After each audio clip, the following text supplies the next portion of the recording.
Me? Hell no, I ain't guarding Dame. You crazy. I'm not guarding Dame. Nope. I'm nice, but I'm not guard. My wife's watching, bro. I'm not guarding Dame. Am I scared? Let me ask you if you scared. I'm not trying to get exposed in front of my kids, bro. Okay? You see what I'm saying? You see, I don't hear nothing from you, okay? Because let me tell you something. Kevin Knox scored 30 on you, and Kevin Knox is the type of player where he's wide open and he can't shoot threes, but somehow when you were guarding him, he shot better. You supposed to make him score less. He was having a ball in Madison Square Garden when you was guarding him. Hell no, I ain't guarding Dame Lillard. No. The NBA playoffs are here today. Some of the best first-round matchups in a long time. We're going to preview the entire first round of the NBA playoffs. Hit the like button, subscribe, go nowhere else. I think going into these NBA playoffs is honestly, in my opinion, a more exciting version of the NBA playoffs that we've gotten in recent years. When you look at these first-round matchups, in all honesty, you have 3, 4, 5, 6, 7, 8 series. And about 6 out of 8 of them can be series that are really fun to watch. And very often we find ourselves in a situation in the first round, particularly of the NBA playoffs, where everything kind of just doesn't feel interesting. Everybody's always waiting for the conference finals, the NBA championship, because they already know who's going to be there. This year's a lot different because we don't. A lot of people point to the Lakers. The Lakers in recent, at least in the bubble, haven't looked that great. The Clippers, in all honesty, are the best all-around team, I think, with Leonard, George, and obviously how deep their bench goes. I don't know. I asked a Clippers fan the other day if Lou Williams should be back before the playoffs. I don't even know if he's back yet. But the Clippers, in my eyes, are the favorite right now for me. Obviously, the Lakers, the story's there this year with LeBron on a new team, having the pairing with Anthony Davis, and, of course, the tragic death of Kobe Bryant would just give them more motivation. But in all honesty, like I said, 6 out of 8 of these series should be very fun to watch, or maybe 5, depending on who you ask. But the first series we're going to take a look at is the Celtics and Sixers. Now, when I think about the 76ers, I think about a team on paper that is not bad. They have a very good team on paper. But when it comes to the bottom line, a lot of times the team is inconsistent. Embiid is good, and he's a big man that's hard to stop. But in all honesty, the 76ers are one of those teams where they should be a lot better than they are. If the 76ers were playing anybody other than the Boston Celtics in the first round, I'd give them a chance. But I honestly, to me, the 76ers are one of those teams where, especially without Ben Simmons, who's been ruled out for the rest of the year, even with Ben Simmons, I didn't have much faith in the 76ers. But without Ben Simmons, it just makes it that more difficult. And again, Embiid will play, and he'll play hard and well. But in all honesty, I just don't see the 76ers, especially getting past the Boston Celtics. Now, if you're one of those that's quick on the Milwaukee wagon for the Milwaukee Bucks to make the NBA Finals, you might not be wrong. But in all honesty, I think their best competition in the East is the Boston Celtics. I know the Raptors have players that have been there. They've been in that situation. But I feel like when it's all said and done, they don't have the Kawhi Leonard player that could take over very late in the game. They're a great team. But in all honesty, the Celtics are so deep. Hayward, Brown, Kemba, Tatum. You have so many guys on this team that are capable of going off for 30 at any given point in time. And the Celtics are such a good team, but I just think, in all honesty, a lot of people will say they disagree with me, but I think, and I hate to say this because he's a phenomenal player, but I think Kyrie Irving was really part of the problem on the Celtics. I think it kind of screwed that team up a little bit, and that's not me saying that Kyrie's not a great player because he really is one of the best, if not the best, point guard in the NBA. But I think that him being on the Celtics really screwed that team because if you think about it this way, before Kyrie had arrived, the Celtics were a great team.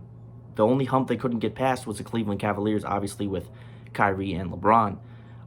And the Celtics were, Isaiah Thomas, that was the growing of the Celtics back to what they used to be. And then Kyrie came and the team was not bad, but they didn't have that to them that they did. And then Kemba came along and Kyrie left, and now we have a lot of people, myself included, saying that they're a favorite. The Celtics have a better all-around team than a lot of teams in the East, but Giannis is so difficult, and he's on a mission this year. I really don't know in that standpoint, but I honestly think the Boston Celtics are going to make some work of the 76ers, and I do think that the Celtics are definitely going to continue their journey into the NBA playoffs. How many games, I don't know. I just think the 76ers, without Ben Simmons, just makes it more difficult for them, and they're a team that I really don't trust when it matters, because again, the 76ers could win and beat a team by 30, and they could all go off for 30, or they could not. They're one of the most inconsistent teams And honestly, I think the 76ers should be a lot better than they are. But again, here we are. The Celtics will beat the 76ers team. The next series is actually starting right now. I would love for somebody to sit here and tell me that I can't do a preview because the first game of the playoffs has started. It's the Utah Jazz and the Denver Nuggets. Now, the Utah Jazz have some injuries going into these playoffs, but the Utah Jazz, despite that, are a good team. But I think, in all honesty, at least in the last couple of years, the Denver Nuggets are one of the best all-around teams, at least starting five-wise, in the NBA. This Denver Nuggets team doesn't have a problem shooting the basketball, and they don't have a problem winning games. In all honesty, I think the Nuggets are an underrated team going into the NBA playoffs. And regardless of what you say of the Utah Jazz, yes, they're good, but I don't think the Jazz are going to be able to hang with the Nuggets for very long in this series. If my NBA preview kind of seems a little bit out there, I didn't do too many notes and research, so a lot of this is off the top of my head, but I just want to state that before I go any further. But again, I didn't do too many notes beforehand, but I have general knowledge, obviously, that I'm using. I do think the Denver Nuggets win this series. I do not see the Utah Jazz beating them. And the Nuggets could be a sleeper in the West. There's a lot of teams in the West that are going to be exciting to watch going in. Which brings me to my next series. Russell Westbrook was traded for Chris Paul last year. Westbrook was traded to the Houston Rockets, and Chris Paul was traded to the Oklahoma City Thunder. And the trading of Chris Paul to the Oklahoma City Thunder was very good. Now, obviously, Russell Westbrook is not a replaceable player by any means, but Chris Paul, at his age and his point in time, is still capable of playing some good ball, and he's a very, very good court general. He makes all of the players around him better, and that's one of the things I think the Oklahoma City Thunder have done very, very well this year. Obviously, Jairus Alexander is a young guy that has a lot of potential. The Oklahoma City Thunder have Chris Paul as well, and they're going against Russell Westbrook in the very first round. Not only Russell Westbrook, but James Harden as well. The Houston Rockets offense is going to be way too much for the Thunder to keep up. I like the story going into this series. I do like the story of, Chris Paul. Chris Paul wasn't, I don't think he was as amazing on the Rockets as he's been on the Thunder, but he's made the Thunder a lot much of a better team. And this Thunder team is not going to beat the Houston Rockets. But I would like to see some flashes from Alexander, and I would like to see Chris Paul go off on a game. I don't know how realistic that would be with Russell Westbrook guarding him. But again, I think the only problem for the Rockets in the playoffs one of the problems is who takes that last shot. Now, in all honesty, James Harden is the much better offensive player. Westbrook is not really, to me, the best shooting point guard. He's more of a drive and be aggressive kind of point guard, but he does that very well. Westbrook is capable of shooting the basketball, but not to the way that he thinks he can. James Harden, obviously, the step back, great three-point shooter. James Harden is in a league of his own in terms of offensive capability. The Houston Rockets, I usually say, are always a disaster waiting to happen in the Western Conference. But there's something about them I really like this year. They will beat the Oklahoma City Thunder, but I am very excited to see that matchup, to see Chris Paul back in the playoffs again in his more of a involved form. Again, the Oklahoma City Thunder. And I was talking to my friend yesterday. He said that Ben Simmons should get out of Philly, which I do agree with. And he said that Ben Simmons would be good on the Thunder, and I said, you know what? You're damn right. I think Ben Simmons on the Oklahoma City Thunder would be the perfect place for him. You go to a team that's pretty good, not amazing, but a team that's good where you can really show those capabilities. I even think a guy like Devin Booker would be good on the Oklahoma City Thunder.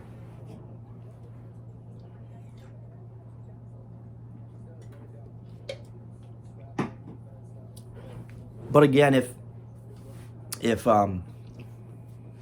Westbrook and Harden go off at the same time, good luck to almost any team in the West stopping them. The problem is late games. The Rockets showed last year in the playoffs. Again, they're a completely different team. But they did show last year that one of their problems was late games. I don't think it was last year, the year before. The series against the Golden State Warriors, where they really had them, that Game 4, I kind of forgot. I feel like the NBA, man, it's just, with all the sports leaving and coming back, it's just trying to keep tabs on everything. But the Rockets win this. I'm going to preview the Lakers Blazers, but I'm going to save that one for last because that's the most interesting series in the first round.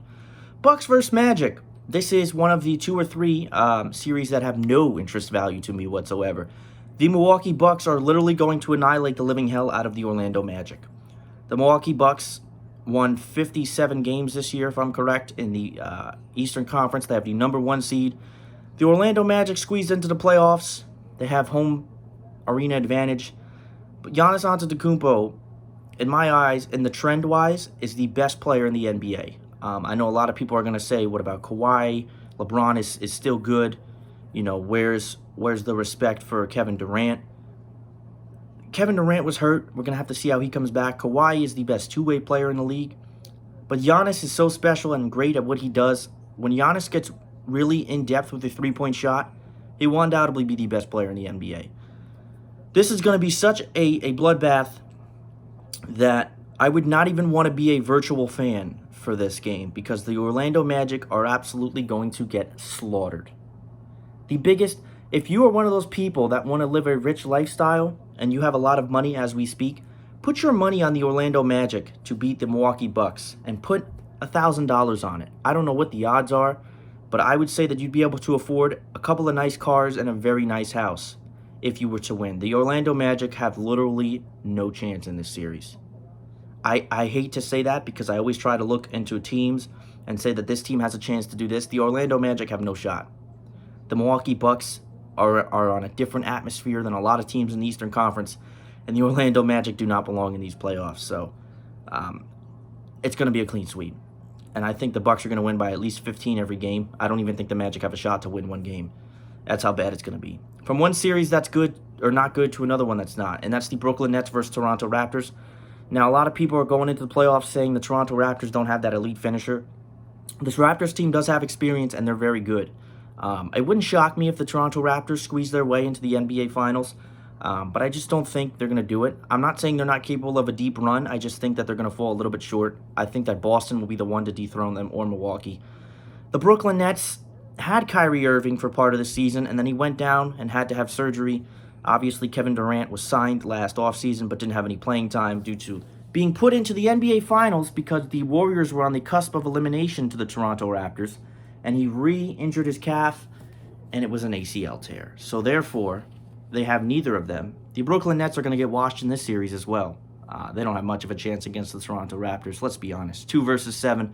Most of the times in the NBA, the 1 versus 8 seed and 2 versus 7 is not much of a series to look forward to, and I don't think too many things are going to change. Now, here's the thing. If Kyrie was healthy, I give the Brooklyn Nets a shot. I think Kyrie has a couple of great games against the Raptors, but I still don't have the Raptors. I still don't have the Nets beating the Raptors.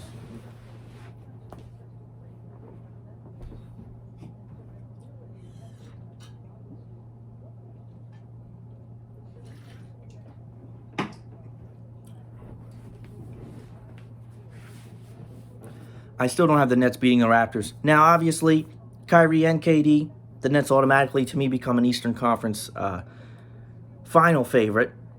Would they be able to win? You know, one of the series I wanted to look at going into the NBA playoffs, I really, before the season, I mean, we knew Kevin Durant was not playing long before the season started, but before that, I really wanted to see the Lakers versus the Nets.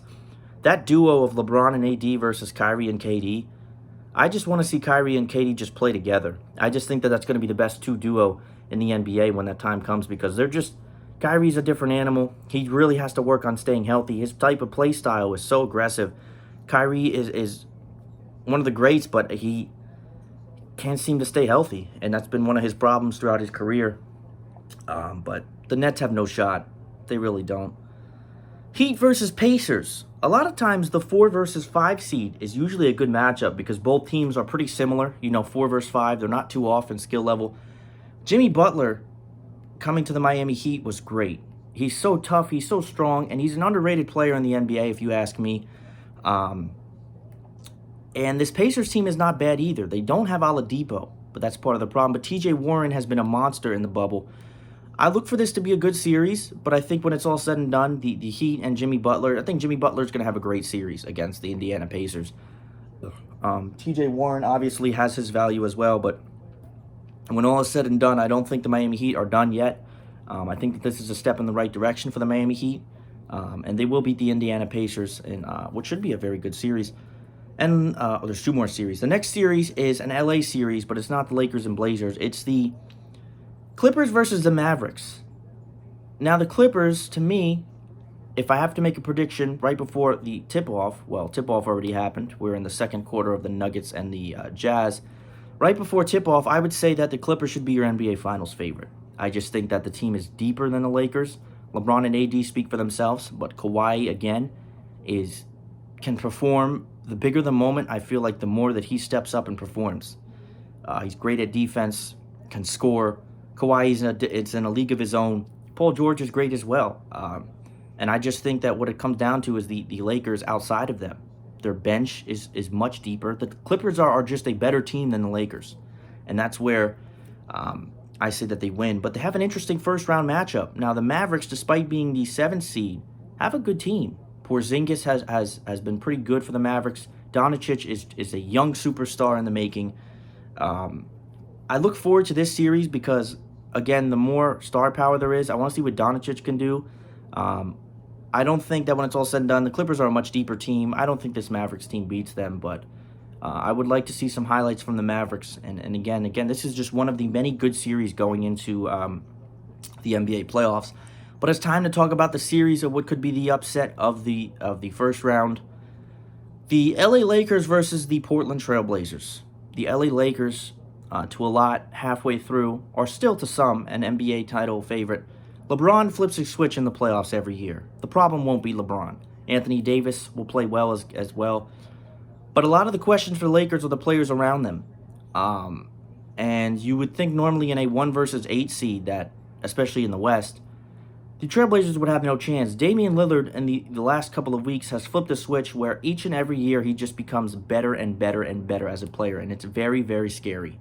Damian Lillard is playing on foreign ground right now.